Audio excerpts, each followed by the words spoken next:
Assalamualaikum warahmatullahi wabarakatuh. Perkenalkan, nama saya Syahrin Hairul Rahman. Saya dari kelas 12F. Kali ini saya akan membacakan kembali cerita cerpen dari Eli Ruslan. Karya judulnya itu Mei 1998.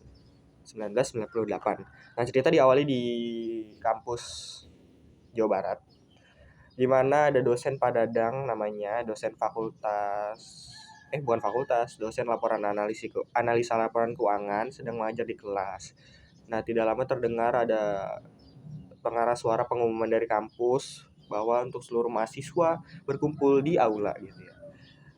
Lalu Pak Dadang pun memberhentikan kegiatan pengajarannya dan berkata, cukup pelajaran sampai hari ini. Sekarang kalian harus bergabung dengan mahasiswa lain di aula gitu. Nah, ceritanya bukan berlanjut, ceritanya flashback ke minggu lalu, di mana minggu lalu itu terjadi kerusuhan besar-besaran di depan gedung sate, di mana menuntut pengunduran diri dari presiden kedua, Presiden Soeharto.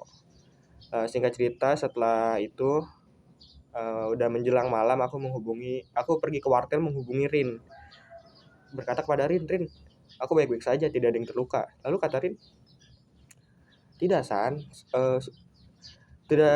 maksudnya percuma melawan aparat, percuma melawan pemerintah, mereka itu punya senjata, nanti tubuhmu terluka. Tapi kataku bilang, tidak Rin, ini merupakan salah satu perjuangan kita sebagai mahasiswa untuk melengsarkan Orde Lama yang dinilai KKN gitu ya. Terus kata Rin, terserah kamu, mematikan teleponnya.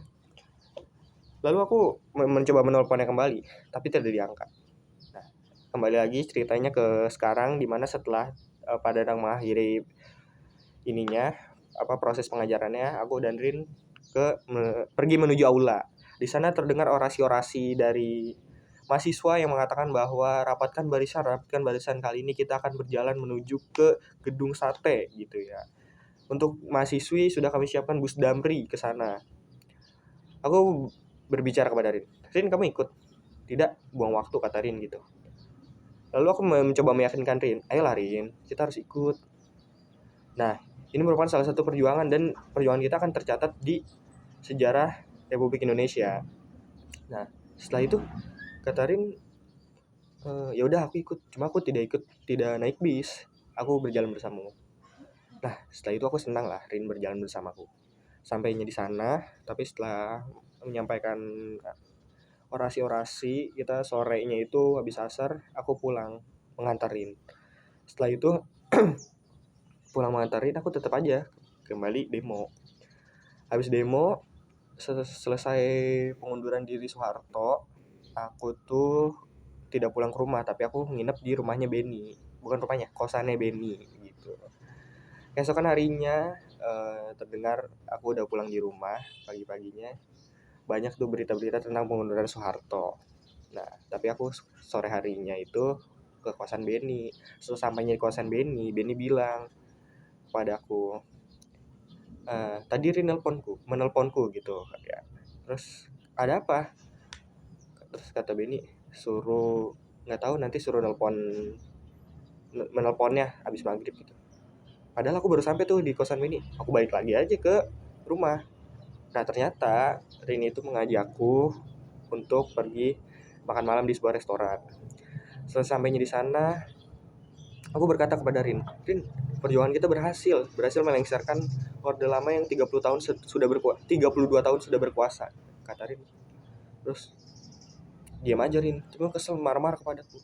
Tahu nggak, gara-gara kamu ayahku masuk rumah sakit, masuk ICU gitu, gara-gara jantungan.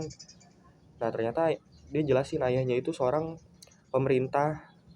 pegawai pemerintahan di pendukung Pro Soeharto juga, karena menjabat rangkap 2, pegawai pemerintahan sama parpol gitu, partai politik pendukung Soeharto, anggota parpol gitu. Nah, terus makanya aku tidak melarangmu untuk ikut-ikutan demo, kata Rin gitu. Nah, siapa tahu nanti aku mengikuti setelah lulus kuliah ini, aku banyak dicarikan pekerjaan oleh ayahku gitu. Nah, kataku, aku terdiam. Terus Rin tiba-tiba banget mulai sekarang jangan pernah temui aku, hubungan kita cukup sampai sini. Nah kan setelah itu dia kabur meninggalkan restoran. Aku terdiam. Kata aku, ya udah, semenjak saat itu aku tidak lagi berhubungan dengan Rin. Hingga pada tahun Lebaran 2023 itu aku berpikir bahwa oh ternyata gini ya kehidupan pemerintahan. Ternyata itu maksud Rin gitu loh. Maksud Rin itu supaya dia tuh setelah lulus kuliah langsung dicarikan pekerjaan oleh ayahnya yang seorang anggota partai politik pendukungnya, sama itu apa namanya, pegawai pemerintahan di era itu. Ternyata tetap aja itu masih alasan kuat ya, kolusi nepotisme gitu ya. Lalu aku berpikir, buat apa ada demo besar-besaran di masa lalu, sementara pada zaman sekarang itu sama aja maraknya, cuma lebih rapih mainnya. Kayak korupsi lebih rapi, nepotisme juga ada zaman sekarang ya, contohnya wapres kita yang sekarang. Yaudah segitu aja ceritanya. Terima kasih. Wassalamualaikum warahmatullahi wabarakatuh.